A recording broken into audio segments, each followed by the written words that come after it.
பரிசோதனையின்றி விடுவிக்கப்பட்ட 323 கொள்கலன்கள் தொடர்பில் வெளிப்படையான விசாரணை அவசியம் என எதிர்க்கட்சித் தலைவர் சஜித் பிரேமதாச வலியுறுத்தியுள்ளார். அவர் இது தொடர்பில் மேலும் கருத்து தெரிவிக்கையில், கடந்த ஜனவரி மாதம் சுங்கத்தின் எந்தவித பரிசோதனைகளும் இல்லாமல் சிவப்பு முத்திரை பதிக்கப்பட்ட 323 கொள்கலன்கள் விடுவிக்கப்பட்டமை தொடர்பாக கடுமையான சர்ச்சைகள் எழுந்துள்ளன. இந்த குற்றச்சாட்டை அரசியல்வாதிகளை விடுத்து முதலில் சுங்க தொழிற்சங்க ஒன்றியமே முன்வைத்தது. சுங்க பணியாளர்கள் சங்கம் மற்றும் சிரேஷ்ட சுங்க அதிகாரிகள் உட்பட சுங்கத்தை பிரதிநிதித்துவப்படுத்தும் பெரும்பாலான தரப்பினர் இந்த குற்றச்சாட்டை முன்வைத்தனர். முறையான பரிசோதனை நடைமுறைகள் எதுவும் பின்பற்றப்படாது அதிக ஆபத்துள்ள கொள்கலன்கள் சில நாட்களுக்குள் அவசரமாக விடுவிக்கப்பட்டுள்ளன.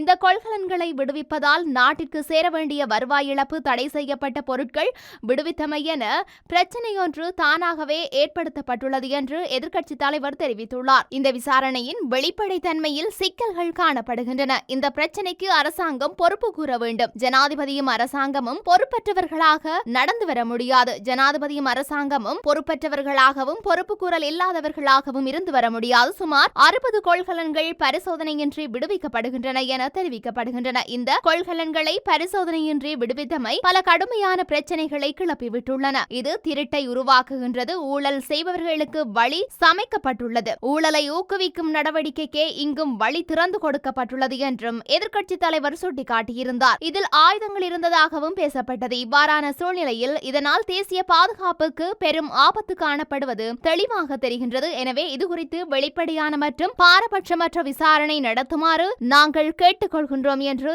எதிர்க்கட்சித் தலைவர் சஜித் பிரேமதாச தெரிவித்துள்ளார்.